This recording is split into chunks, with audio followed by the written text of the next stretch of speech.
If you enjoy listening to adventure stories, then you should visit thedihedral.com. You will find stories from other members of the community and read about climbing, life, and the outdoors.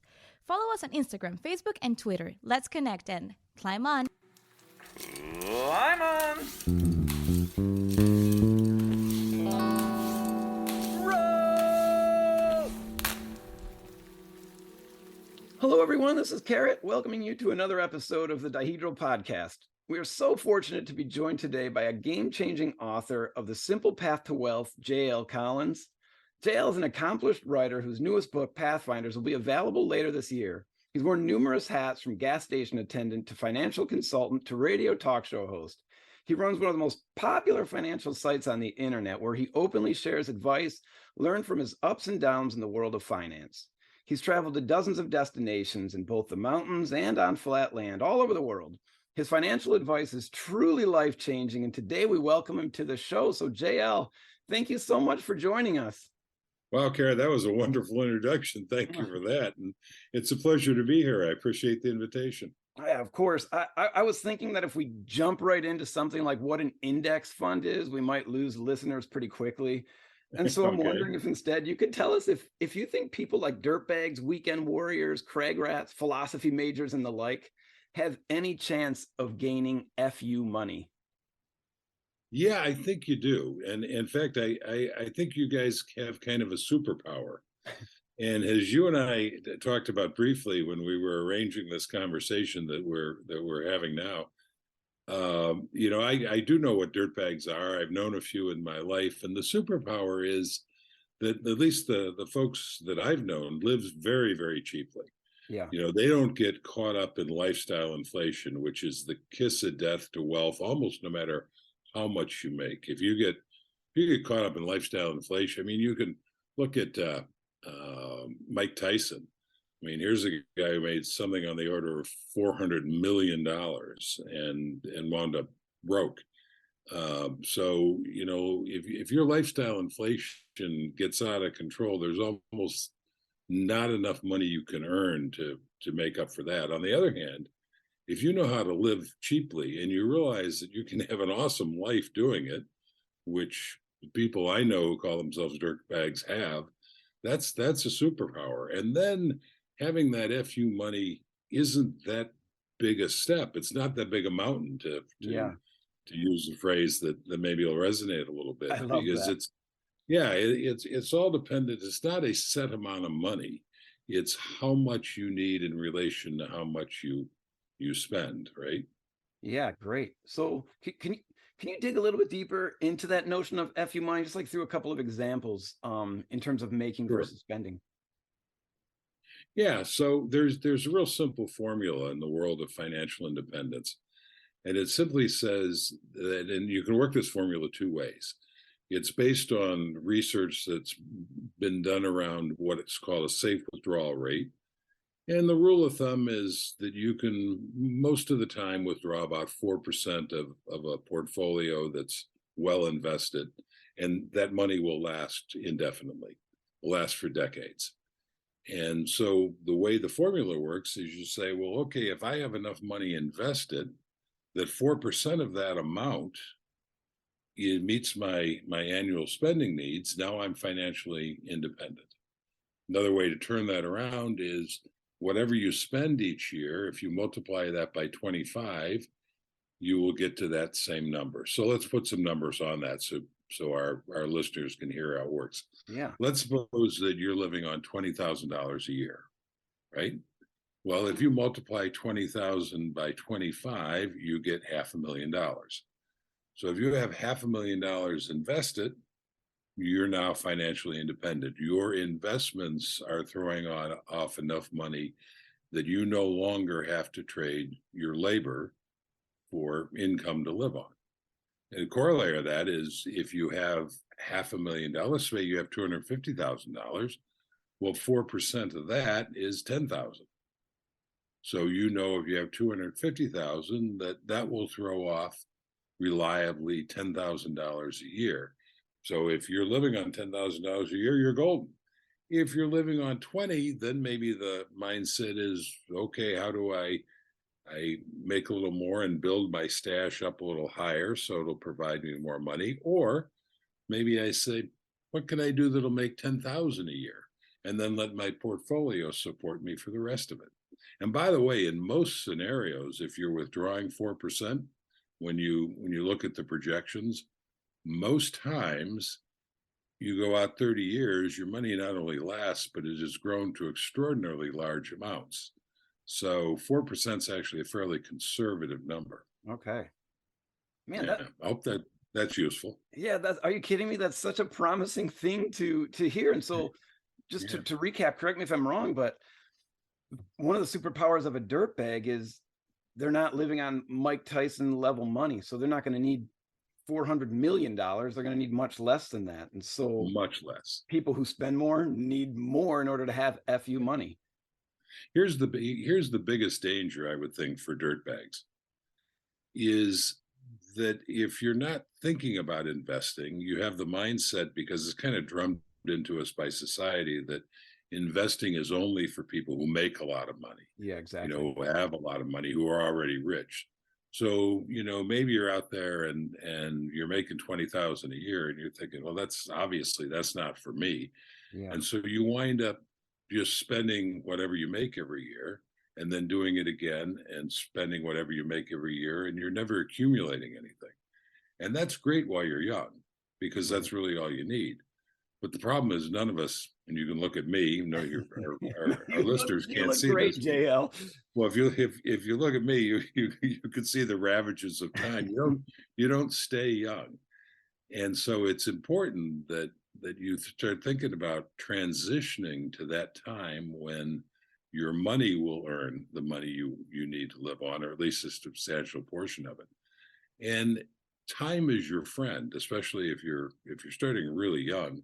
Like, a lot of people who read my book and reach out to me who are in their 20s or even their teens, I think to myself, my Lord, what a wonderful advantage that Talk is to about a start gift. Yeah. that early with the power of compounding. So the key thing I would suggest is make sure you're putting something away and investing it and letting that percolate and grow. And it starts out slowly, but over time, compounding is an amazing thing. It's actually, ever since I've read your book, it's really fun to play around with these calculators. And like you said, it starts off slowly, but by the end you're like, whoa, this is really fun. So look, we now have the idea that dirtbags can, of course, achieve FU money, and should. And so I'd say, in addition to buying and reading The Simple Path to Wealth, or checking out your website, I wonder if we could go over some of the important steps that you would recommend to get there. And so in whatever scenario you want to write or you want to state, what are some things that would have to take place for us to start making that transition into being savers or investors? Sure. Yeah, so the basic formula is avoid debt, live on less than you make, and invest the surplus.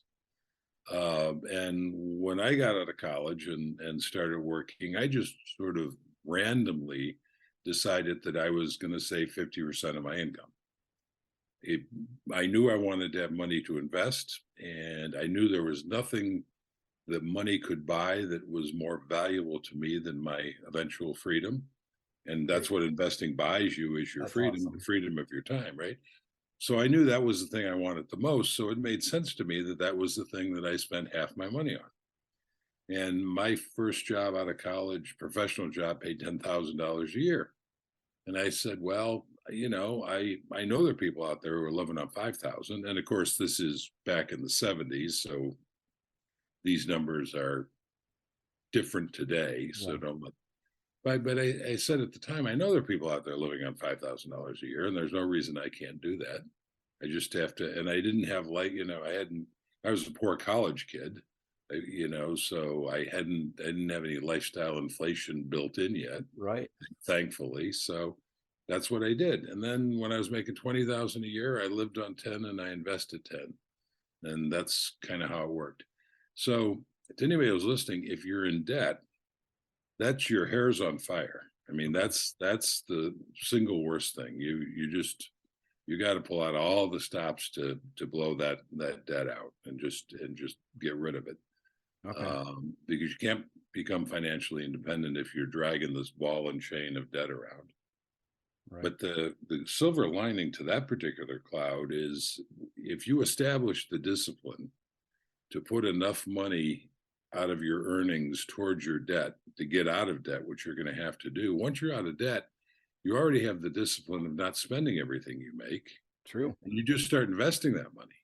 And it just becomes a seamless process of the debt gets paid down, it gets smaller and smaller and smaller, it gets to zero. And then you start your investments and they get bigger and bigger and bigger. And then the next thing you know, Yeah. there you are. It would be a major mistake to get out of debt and then just fall into the old practices of getting back into debt. So you have the lifestyle. Oh yeah, you don't want to do that. Just keep going. Exactly. Move it from paying things off to investing. Okay, Right. so step one is get out of debt. So let me ask you a quick question. In terms of debt, I mean, there's a lot of different types of debt to not frugal, but spending on credit cards and racking up debt like this. But how would you tackle things like a car payment or student loans? Would you say, yeah, those are debt, pay them off? Yeah, so two separate things. So I've never had a car payment. Yeah. And in the way that I did that was the way my dad taught me how to do it. He bought a new car every 5 years and he'd pay cash for it. And the moment he drove off the lot in his new car, every month he started saving money for the next car. Awesome. And so just instead of a car payment going to the loan company, he was making payments into the bank. So the bank was paying him interest. That's amazing. Instead of him paying the bank interest. So smart. So then, of course, the question becomes, well, that sounds great, but how do you get that money for that first car, right? Well, you do that by driving junky old cars. Yeah. Until you have the money. And that's what I did. I drove junky old cars and I imagine that I'm kind of preaching to the choir.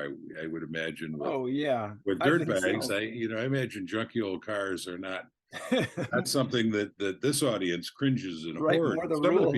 Some audiences I talk to, they cringe in horror at the idea of junky old cars, but I mean they have a certain charm to them. I still have an affection for them. That's great.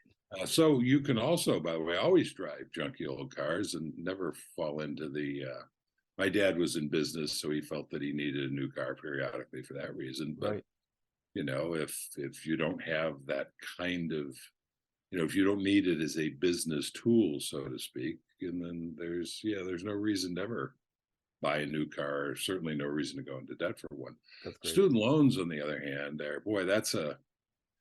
that's a brutal thing that's been pawned off on younger people in America. It's whenever you can create a situation where you can convince people that it's a good idea to borrow money to buy something. Yeah, that something gets a whole lot more expensive.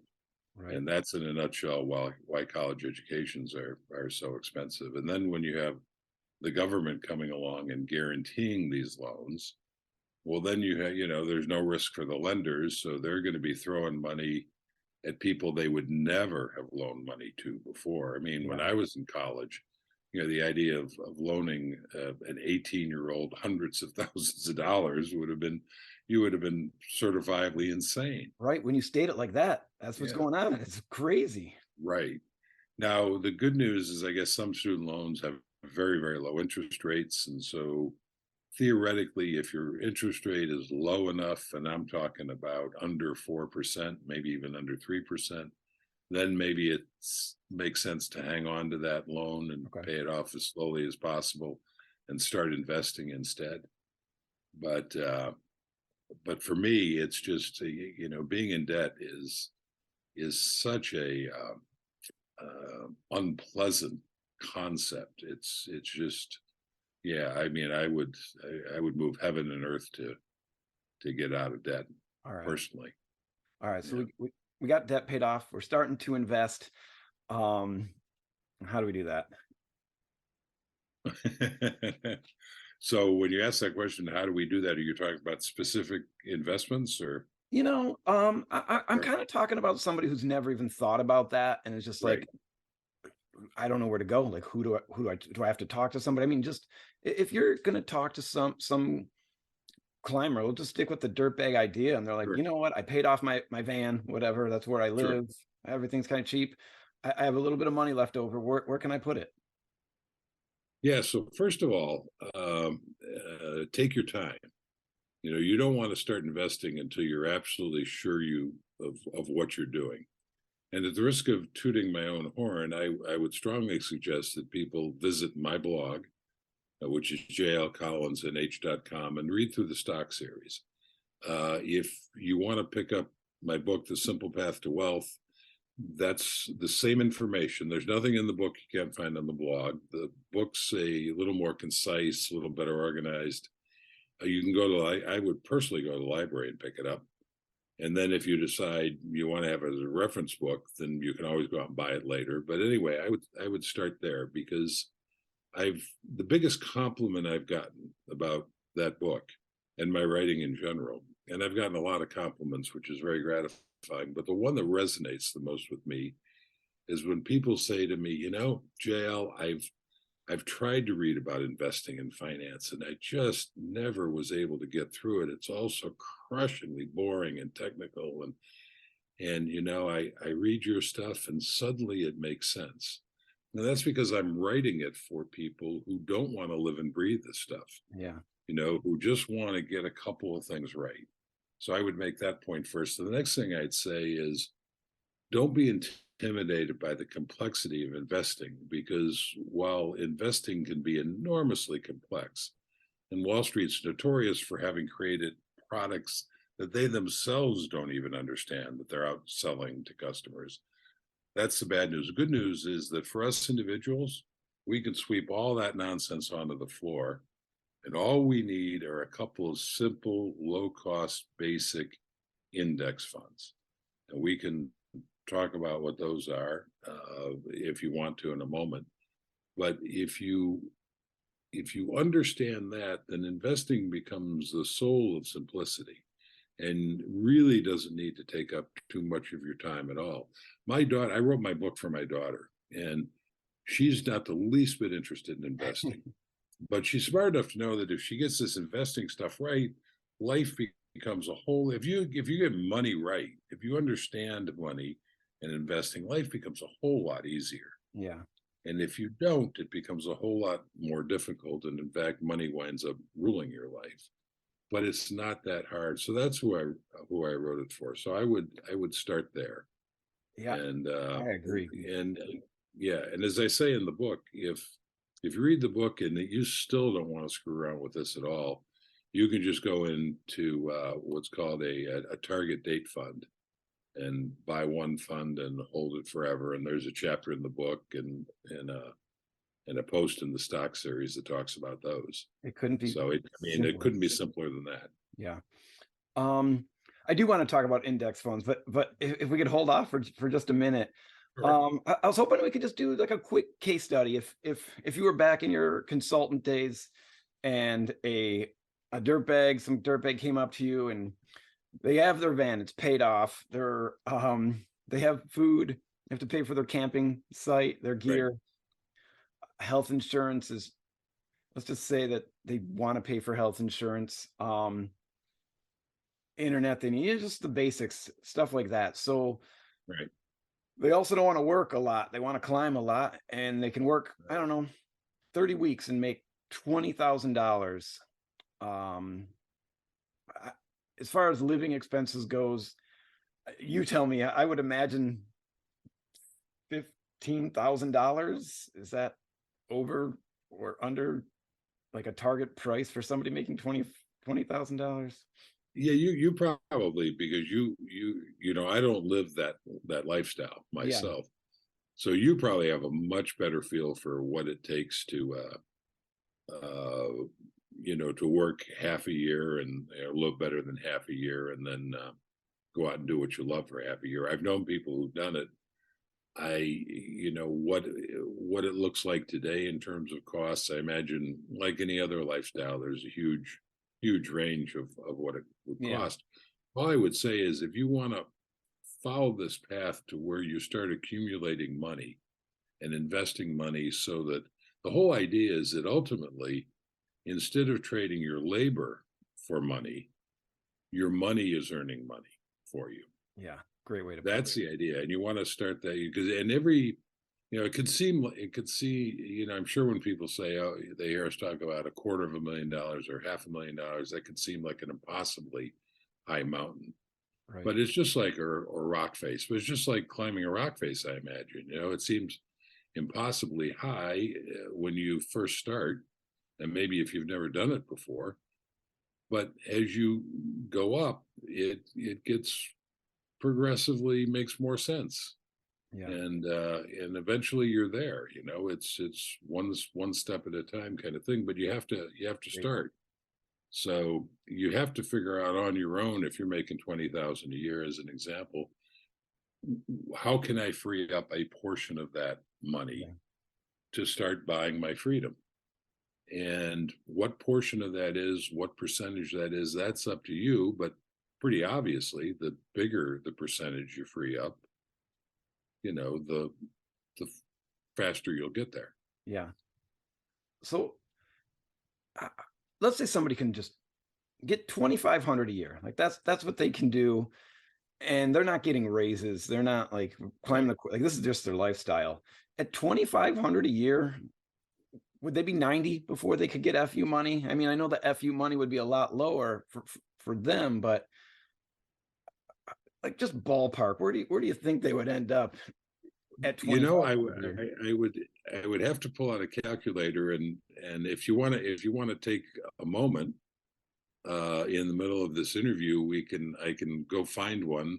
I don't have them memorized. Yeah. And we can actually plug that in. Yeah, that'd be great. If you don't mind, that would be awesome. Okay. So why don't we take a pause and let me do a little quick homework and get something pulled up. All right. We'll be right back. All right. So, Karen, what I've done is I went to the blog and I found the section on calculators, and I went in and I found one. This is the S&P 500 Periodic Reinvestment Calculator with Dividends. Catchy name. Yeah, catchy name, exactly. So let's play with this a little bit, and I have to refresh my okay.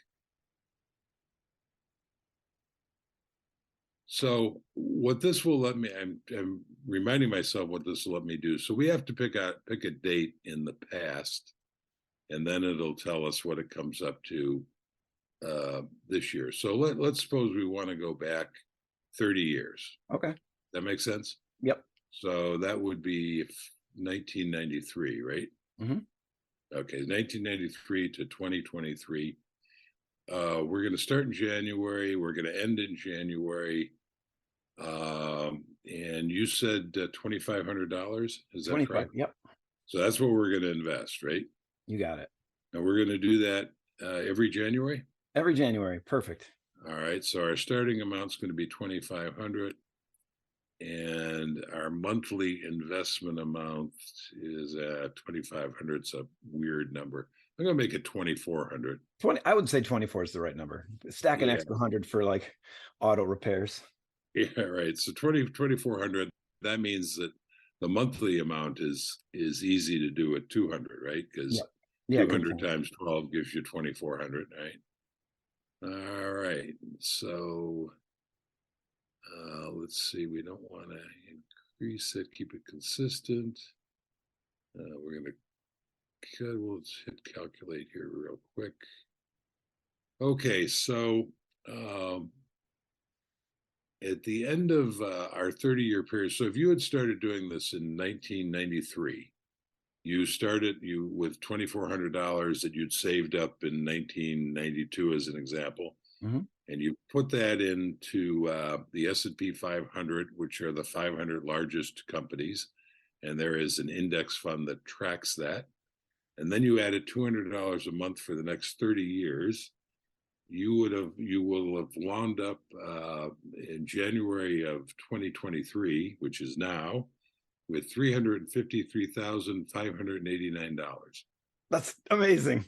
Right. Yeah, it's like one of those things. It And just let me give you a couple Yeah, of other please go numbers here ahead. that are even amazing. Of that 350,000, we'll call it, just to round it, it's 353,000, Yeah, 354,000, we round it. Of that 354,000, the amount that you have put in with your 2,400 and your 200 a month is 74,400. that's So the crazy. vast majority of it comes from your investments making money for you. It's And so unbelievable. now you say to yourself, okay, I've got this chunk of money. Let's do a little more math here real quickly. I pulled up my calculator and I'm just going to add, what do we say? It's $354,000 you have invested. Now, remember, we talked about being able to withdraw 4%. Right. So let's multiply that by 4%. And that means your investments can now throw off a little over $14,000 a year.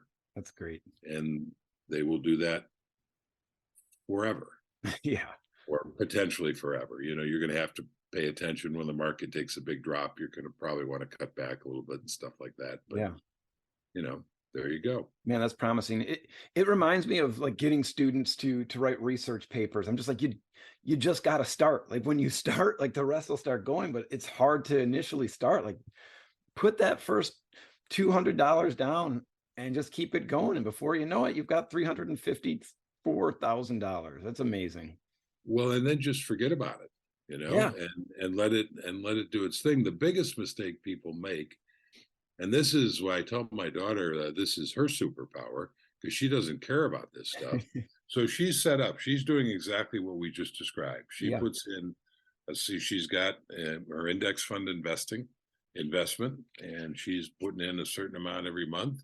It's set up automatically, so it automatically goes from her bank account to the index fund. And because she doesn't care about this stuff, she doesn't pay attention to it. And because she doesn't pay attention to it, when the market has a bad year like it did last year, and all the people paying attention to this stuff go crazy and they panic and sell, she doesn't even notice. Yeah. And that's the key. You can't panic and sell when things turn down. That's your buying opportunity. That's when you're picking up even more shares for your $200 a month. Right. That's the last thing you want to do is sell out when the market goes on sale. Yeah. But like a lot of our listeners, I imagine they don't really care about this. Right. But if you get it, you just get a couple things right, and you set it up on autopilot, and you forget about it. A couple of decades from now, you wake up and you're like, "Holy cow! Yeah.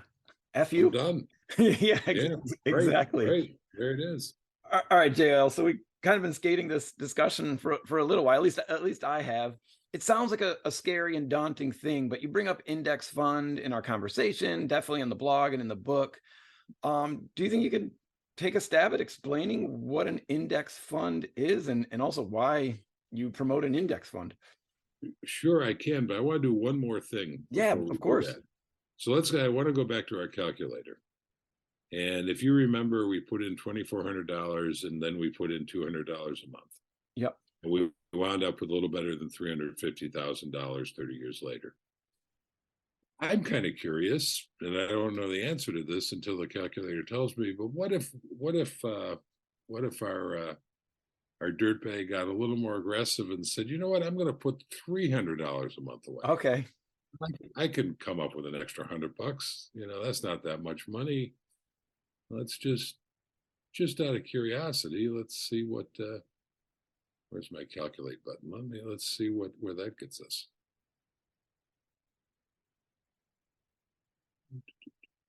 All right, so that extra 100, you care to take a guess where the $200 a month got us to 350? What does $300 a month get us At to? the expense of embarrassing myself, let me guess $400,000. Well, yeah, you're low. It gets us to over 500. That's crazy. Come on, an extra $100. $514,000. Unreal. And that's a $500,000. That's over $500,000. And now and that's just scrounging up an extra $100 a month. And then on top of that, now our 4% is matching what we were making a year. I mean, we could we're done at that point. Yep, absolutely. So anyway, thank you for and then anybody. I'll send you this link. You can put it in your show notes if you want. If Absolutely. anybody wants to play with this calculator. So index funds. So I'm trying to think of how the simplest way to explain these things. So in the bad old days, right? Mhm. The only way you could invest in the stock market was buying individual stocks, and you paid a huge commission to buy them and a huge commission to sell them. Or you could buy into a mutual fund that was run by professionals who would go out and pick individual stocks. Okay. And those had very high costs associated with it. And those mutual funds were called actively managed funds because they were actively managed. They had investment professionals that were picking and choosing the stocks to buy and sell with the idea that they could outperform the market.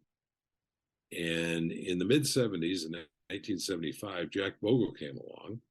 He founded Vanguard, which is an investment company and the one I recommend. And he had done research when he was a young man, and he concluded that the professional managers that you were spending all this money to hire to pick stocks for you, or you yourself picking stocks, could not outperform the market. You would get better results if you just bought every stock in the market. Yeah. And he said, that's what I'm going to do. I'm going to create this thing. It's called an index fund because it tracks an index of stocks. So the calculator we were just playing with was tracking the S&P 500. That's the Standard & Poor's 500. Those are the 500 largest companies in the United States. And that was Jack Bogle's first index fund, a fund that tracked those 500 companies. So basically, Bogle said, instead of trying to decide which of those companies is going to do better than what other companies and for how long and how long to own it and when to sell it, I'm just going to buy them all. That's awesome. And that was an outrageous idea at the time, that since in the 45 years since, the research has just demonstrated over and over again what a brilliant idea it was and how indexing routinely outperforms active management, and it does it at a fraction of the cost. That's great. So there is, if you go to Vanguard and they have an index 500 fund, and you can buy that and you can be done. I prefer a fund that's called the Total Stock Market Index Fund. Same concept, except this one buys every publicly traded company in the United States. That's about 3,700 companies the last time I looked at it. Does it all automatically. You just buy the one fund. You can buy it as a mutual fund, and the ticker for that is VTSAX, or you can buy it as what's called an ETF. And the advantage of an ETF for our listeners is the minimum to get into VTSAX is $3,000. Okay. You can start buying shares of VTI, which is the ticker for the ETF version, same portfolio, total stock market index, for the cost of a share, which I don't know is $100 or $200 these days. Yeah. So much lower entry point. So that's an index fund. It's And basically couldn't be investing in simpler. all of it. Right. You just call up Vanguard and you tell them I want to be in the S&P 500 index fund if you want just the 500 biggest companies, or I want to buy VTI or VTSAX if you want the total stock market index fund, and set it up and tell them if you want to. Tell them, here's my $2,400 or whatever, and Yeah. and you open the account with, and then here's my bank information. I want you to take 100, 200, 300, whatever it is a month out of my bank, and then forget about it.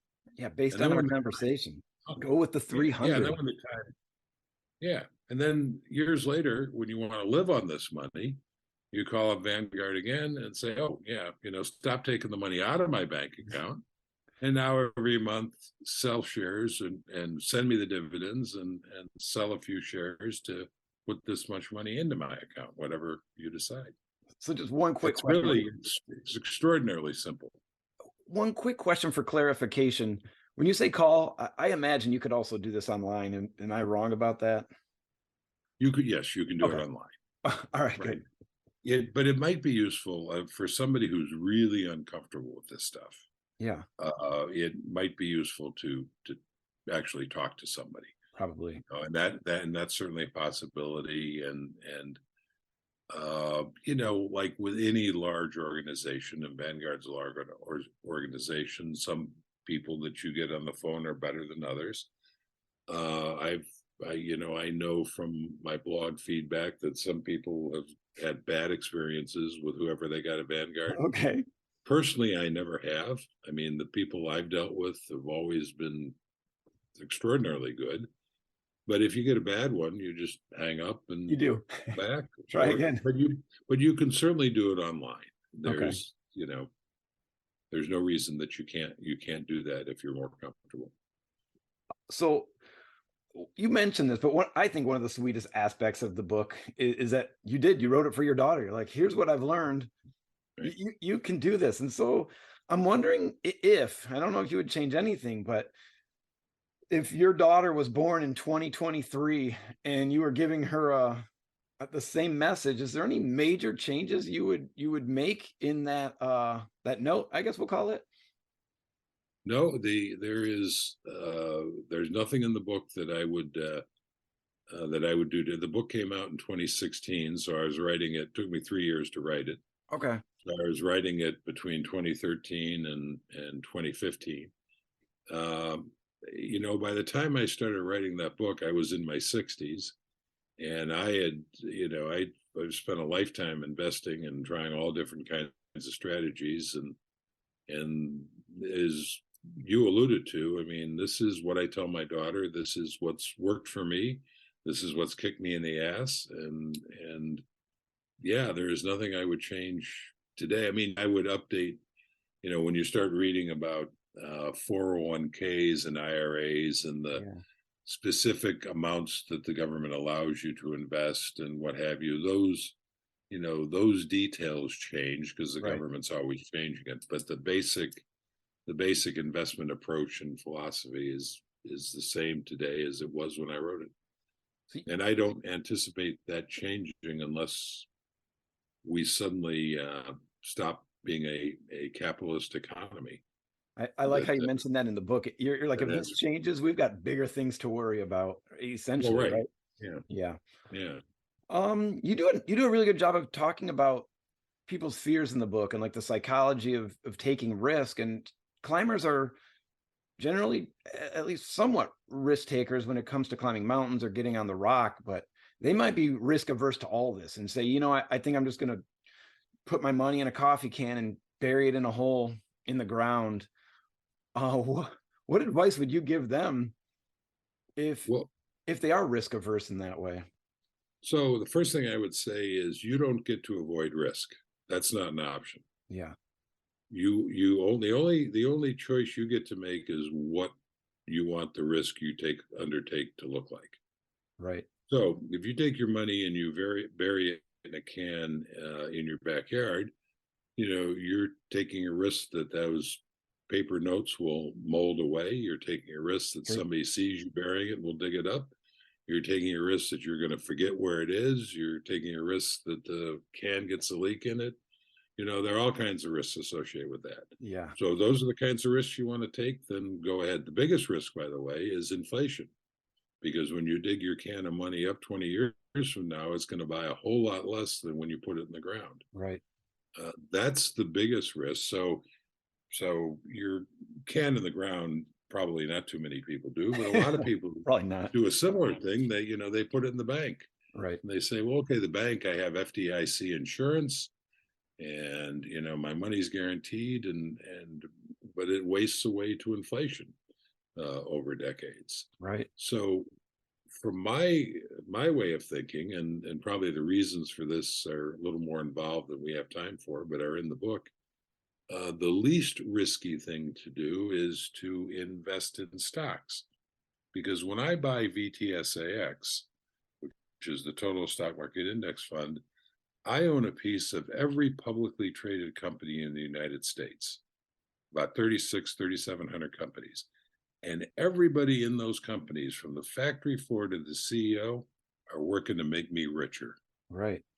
And to me, that is the lowest risk approach I can take. Now, let's separate risk from volatility. The stock market is a very volatile animal, right? Like last year, it was down 20%. And you have to be ready to accept that as the buying opportunity that it really is, and not panic and go running for the exits as too many novices do. But volatility is different than risk. If you go out 10, 20, 30 years, it's almost a slam dunk guarantee unless the country goes down the tubes. And if the country goes down the tubes, then it doesn't matter what you've done. You know, we're all in serious trouble. So you have to have a little bit of faith that the United States has a future. And I recognize there are people who don't believe that. You know, I have friends who are preppers and they don't believe the United States has a future.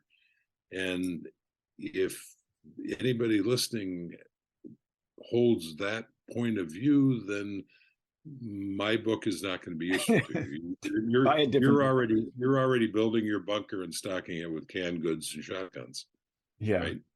So, but if you are willing to join me in believing that the United States has a future, that the world economy has a future, because the United States benefits from the world economy, then I think my approach is as risk-free as it gets.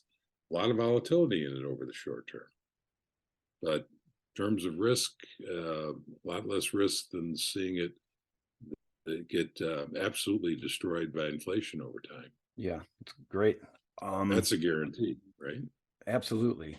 I'm wondering if you can, let me give you one more scenario here where we have let's say somebody's listening and they're like, JL, I love this. Like I have $300 extra dollars to spend. I just don't want to invest in big farm and oil and things that are like anti-environment.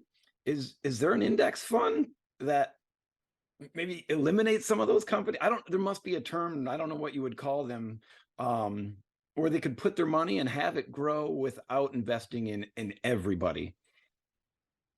Right. So there is a term for it, and I'm also drawing a mental blank on it. But it is ethical, and it's ethical investing is one of the terms for it. Okay.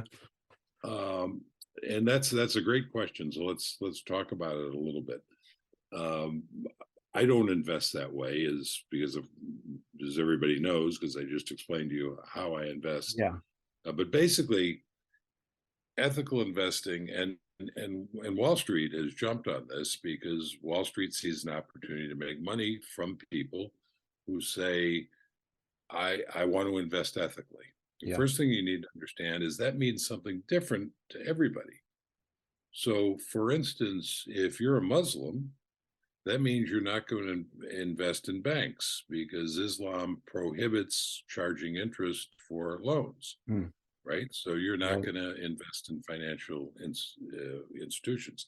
That's different than somebody who might not want to invest in oil companies and energy companies for environmental reasons, or maybe they don't want to invest in weapons manufacturers or so everybody's idea of what's ethical is a little bit different than everybody else's. And Wall Street is happy to create products that cater to whatever your personal sensibilities are. The problem with that is they're also happy to charge you for those things. Okay. And one of the biggest drags on investment returns and success are fees. And that's one of the key reasons that indexing, which is low cost, low fee, outperforms active management. A big part of it is simply that they don't have the fees of active management drawing it down. Okay. Ethical investing, by definition, is active investing. Okay. So it's a high cost way of doing things. Now, Vanguard, I think, has some funds, and Vanguard is sort of in the vanguard, if you will, of low fees. So that's probably where to go. But I would suggest that if your goal is to make the world a better place, and this is how I look at it personally, I am better served by asking my invested money to only do one thing, and that is to make as much money for me as possible. And then if I do that, that will bring money into my life that I can then use to put behind causes that I believe in. Yeah. With charitable contributions. That's how I choose to approach it. And I know that the charities that I donate to much prefer that I do that than invest, quote unquote, ethically, Yeah. with lower returns that wouldn't give me the resources to support them the way I do. So that's how I think about it. So of course that does mean that I own shares in financial stakes in companies that, I find pretty reprehensible, because that's the nature of an index. You're buying everything. Mm-hmm. Right. That's a great answer. Yeah. But that's a very personal choice. But if somebody really can't get there, if they say, JL, yeah, you've come to terms with that, I can't. There are funds that are designed to cater for you, to you, whatever your definition of ethical investing is. Just be careful with the fees they charge. You're going to need to look at those costs. Expense ratio is the term for it. You need to look at those expense ratios very carefully.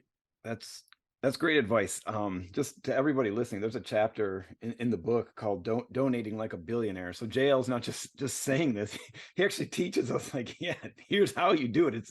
It's one of my favorite chapters in the book. It was great. I wasn't expecting it. It was kind of like an extra thought, but man, it was great. Well, it's kind of the key thought. And one of the things, there's a drumbeat in the United States that I think is very unfortunate these days. It's been going on for a while, and that's the idea that becoming wealthy or seeking wealth or wealthy people are somehow inherently evil. And I'm certain that there are evil, wealthy people out there. I imagine there's some evil dirtbags out there. Right? I'm sure there are. Right, because that's the nature of people. But my experience, and I know quite a number of wealthy people. They're the most generous people I know. Yeah. Partially because when your own needs are taken care of and you have extra money, you have the ability to be generous. And there is nothing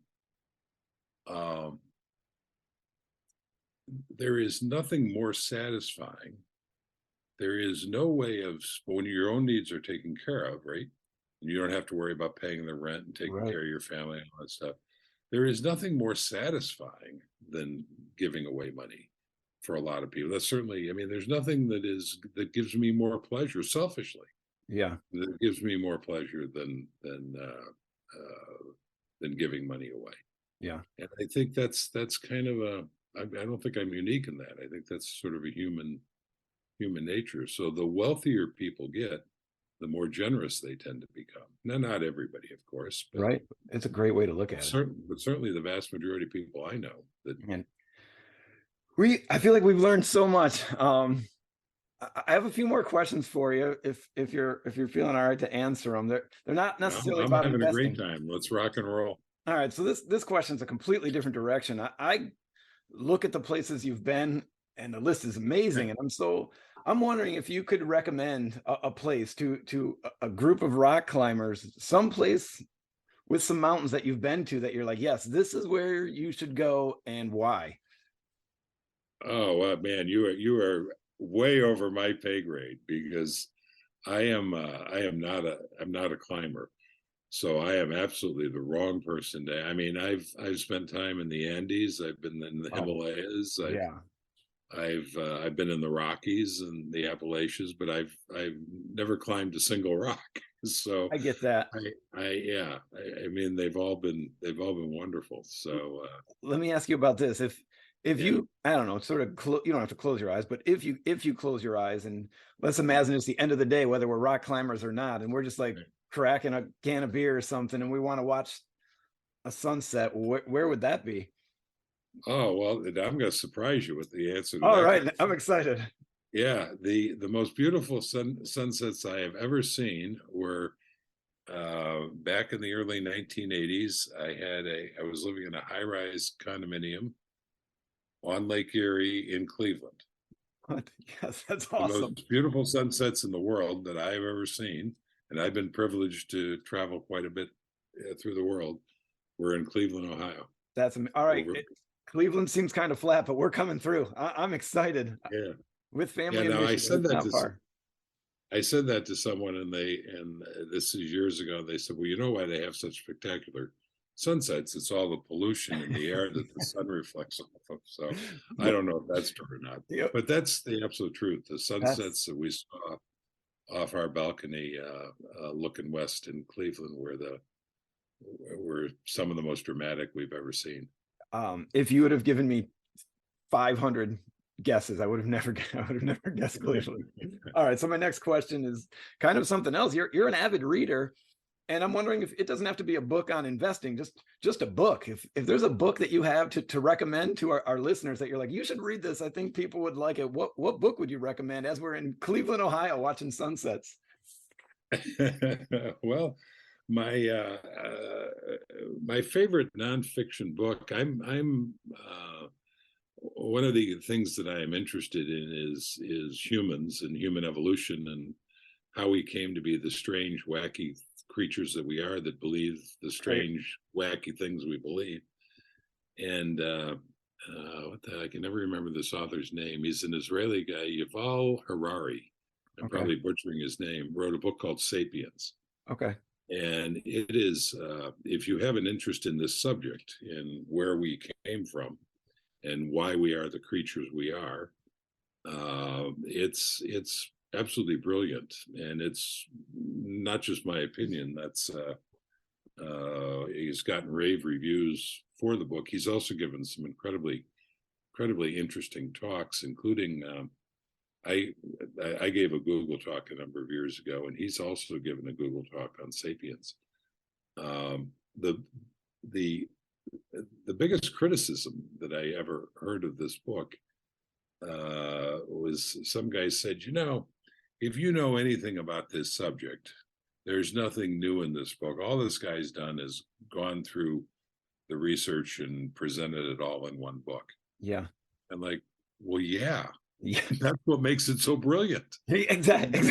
Give you a break. I am an amateur student of the subject, and this critic is right. When I was reading *Sapiens*, there was nothing in it that I didn't know, that I hadn't come across before, but nowhere had it all been brought together so effectively, so seamlessly, so concisely as he does in *Sapiens*. So yeah, that's the one. And then he has a follow-up book called *Homo Deus*. So *Sapiens* is how we got to where we are. Okay. *Homo Deus* is his thoughts on where we're going as a species.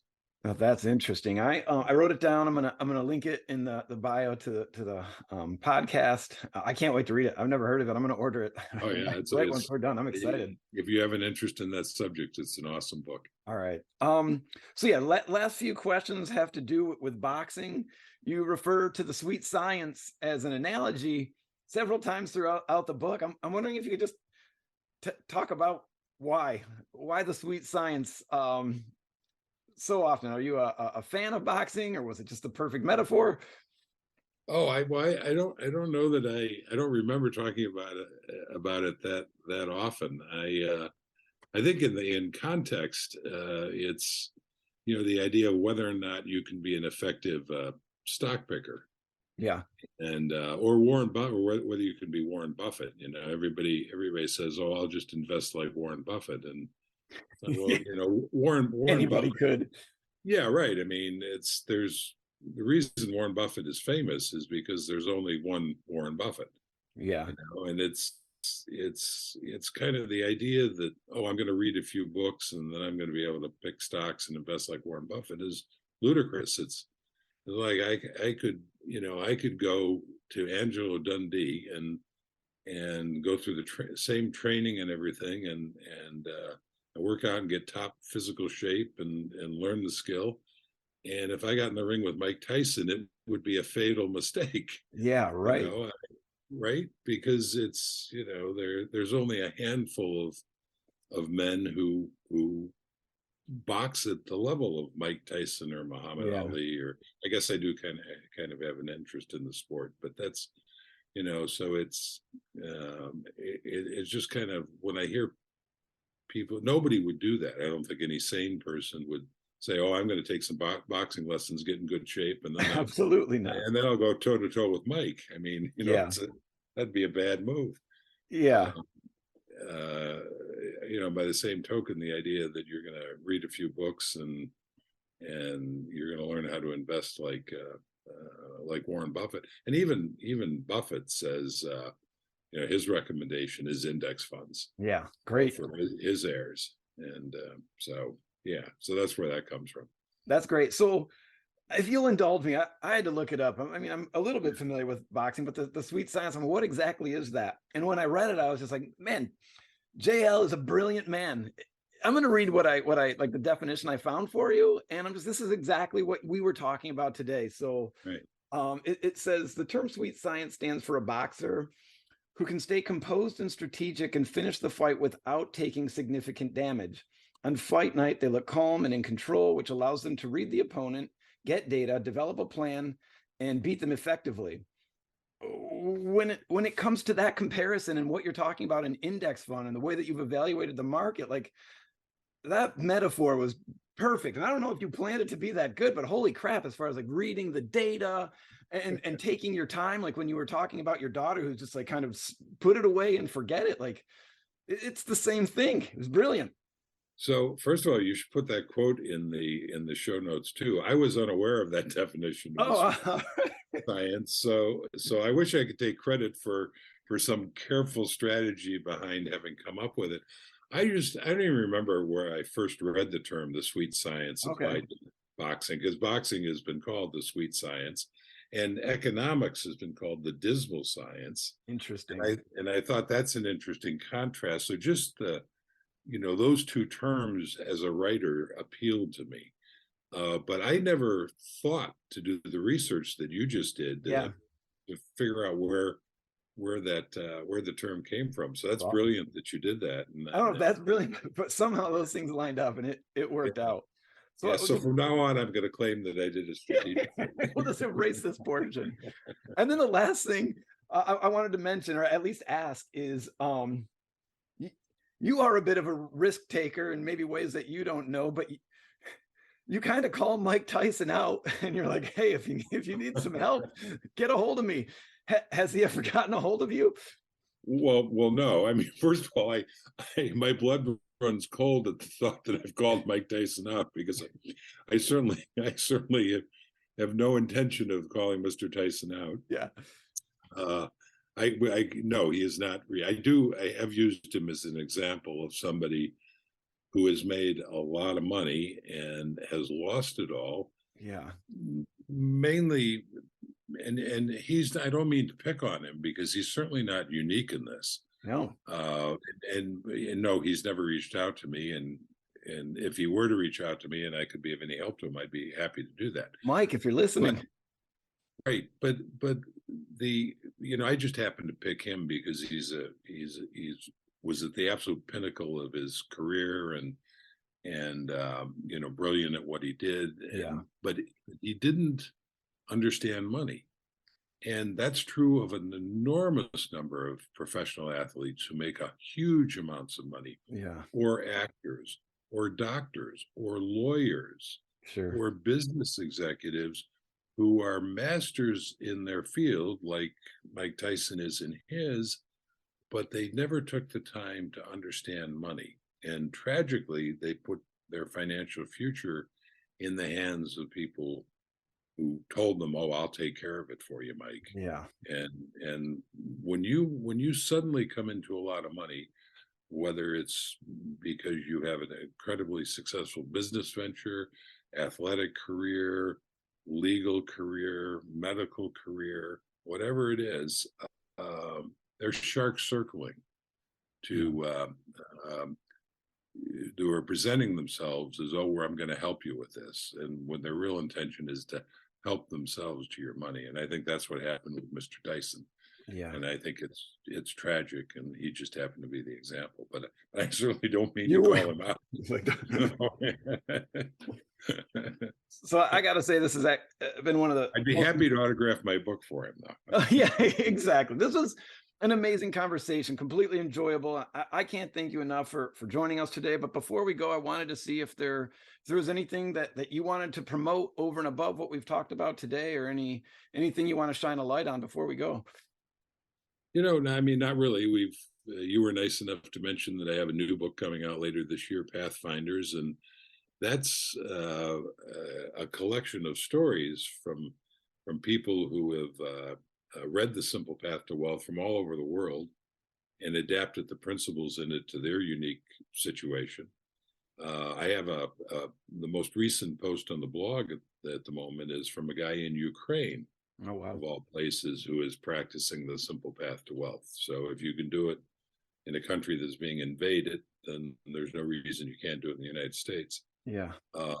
So that's coming out in October. And of course, we've talked about the simple path to wealth, and the blog, and I'm imagining you'll put it in show notes, is there with all the same information in it. So yeah, that's it.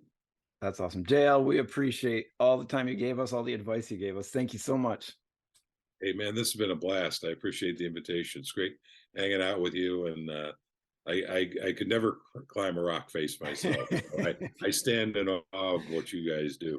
If you ever need help, you give us a call. Yeah, well, you don't want to drag me up a rock face. All right, JL, take care. Take care.